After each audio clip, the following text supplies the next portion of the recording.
हाय friends, मैं हूं Manav. Welcome to movie Shuvi. दोस्तों, आप सब लोगों से बात करने के चक्कर में ना कभी कभी ऐसे कचरा सामान देखना पड़ता है जिसको देख के मतलब गुस्सा आता है। बीच में छोड़ भी नहीं सकते, पूरा देखना पड़ता है।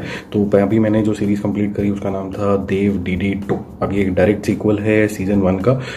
ये तो आपको ट्रेलर से ही पता चल गया होगा, भी सेम कैरेक्टर्स और कहानी आगे बढ़ रही है। केन घोष ने इसको डायरेक्ट किया है और ये बेसिकली एक मॉडर्न टेक है देवदास का, जो कि भी चट्टोपाध्याय, मिस्टर शरद चंद्र चट्टोपाध्याय के नॉवल से उठाया गया है। अब सीजन 1 में अगर आपने नहीं देखा है इन सब कैरेक्टर्स को, तो सीजन 2 मेरे ख्याल से आपको शायद इतना अच्छे से समझ में नहीं आएगा, क्योंकि जो मेन कैरेक्टर ही है देविका का, उसकी चॉइसेस क्यों होती हैं, वो इस तरीके से क्यों बिहेव कर रही है, वो आपको शायद थोड़ा सा डिस्कनेक्ट लगेगा। तो सीजन 1 तो देखो दोस्तों, आपको देखना ही पड़ेगा, तभी आपको सीजन 2 समझ में आएगा।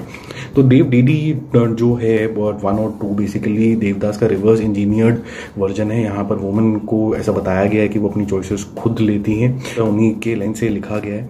यहाँ वो देवदास की तरह ही ऑलमोस्ट बिहेव कर रहे हैं। Season 1 was very short and effective. लोगों को ये लिबरलाइजेशन काफी अच्छी लगी थी। बहरहाल सीजन 2 जो है वो काफी ज्यादा जगहों पे स्लिप करता है, तो वो बहुत लंबा है। और क्या आपको पता है कि ऑल्ट बालाजी जो है आजकल क्यों बदनाम है, क्यों उनके जो सीरियल्स हैं आजकल जो OTT प्लेटफॉर्म पे रिलीज होते हैं वो आजकल नहीं चल रहे हैं? क्योंकि जो women being liberal is equal to sexual desire and equal to party का जो उन्होंने मुद्दा उठा लिया है, ऐसा अगर वो बिलीव नहीं भी करते हैं 2 मिनट के लिए, हम यह मान लेते हैं, पर वो दिखाते इस तरीके से, तो जो बड़ा एक्सट्रीमिस्ट काइंड का उनका अप्रोच है।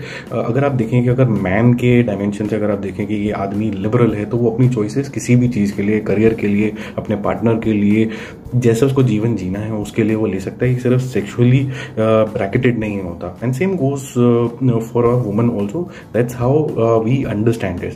तो इनको जो है सेक्सुअल इन नेचर बनाने के लिए से होता क्या है दोस्तों, की लिबरलाइजेशन और जो फेमिनिज्म का जो मीनिंग है वो बदल जाता है। इसकी वजह से जो बालाजी जो भी कुछ बना रहा है वो लोगों के दिल पे घर नहीं उतर रहा है। सीजन 2 दोस्तों वैसे तो बहुत ज़्यादा ऑर्डिनरी है, जहाँ पर आप देखोगे कि देविका का जो ब्रेकअप हो गया था सीजन 1 के अंदर, उसके बाद she is following for 2 main simultaneously. एक तो मैरिड आदमी है और एक यंग आदमी है। अब उसकी दुविधा है वो किसको चूज़ करे। ऊपर से उसके सोसाइटल प्रेशर भी है और किसी वजह से उसके पापा जो हैं उसको बैकअप करते ही रहते हैं, चाहे वो जितनी मर्जी गलतियाँ कर ले।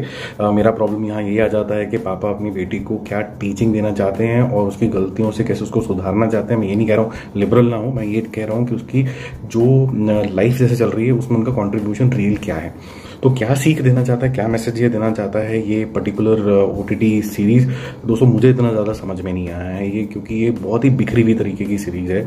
ओनली सेविंग ग्रेस में बोलूँगा कि इतनी घटिया सीरीज के अंदर बाई चांस एक्टिंग बहुत अच्छी है। तो असीमा वर्धन जिन्होंने देविका का रोल प्ले किया है, या फिर संजय सूरी हैं जिन्होंने अनुराग का रोल प्ले किया, एक किस्म के चंद्रमुखी हैं इस पर्टिकुलर सीरीज के अंदर, और अमन उपल आपको सरप्राइज करेंगे। इसके अलावा इसके अंदर कुछ भी अच्छा नहीं है दोस्तों। अगर आप स्किप भी कर दोगे तो आपका टाइम ही बचेगा, क्योंकि 22-23 आपको अगर एपिसोड देखने पड़ रहे हैं तो, और ऊपर से इस तरीके का अगर आपको दिख रहा है तो आपको मज़ा नहीं आने वाला। और मेरे ख्याल से ज़्यादा डिसअपॉइंटिंग ये विमेन के लिए होना चाहिए, क्योंकि विमेन का मानना ये है कि अगर हमारा जेंडर पीछे रह गया था समाज के अंदर, तो हमें लिबरलाइजेशन का एक सही डायमेंशन दिखाना है। ये डायमेंशन जो है ये मेरे को नहीं लगता कि विमेन इससे स्पेसिफिकली कनेक्ट करेंगी। मैन तो चलो बोलेंगे हाँ भाई ठीक है, पार्टी करने वाली लड़की मिल गई और इसी तरीके की मेरी गर्लफ्रेंड होनी चाहिए, ऐसा होना चाहिए, वो होना चाहिए। ऐसा नज़रिया जो है वो थोड़ा चीप ही है। तो मुझे ऐसा लगता है कि जो वुमेन है वही इससे रिलेट नहीं कर पाएंगे इस सीरीज से। आपको क्या लगता है कमेंट करो। मीनवाइल मैं आपको बोल सकता हूँ कि मेरा मूवी शूवी स्कोर इसके लिए C ही है। तो see you again hopefully with a better series का रिव्यू, और मूवी कुछ अच्छा रिलीज होता तो मैं आपको उसके बारे में अपडेट देता हूँ।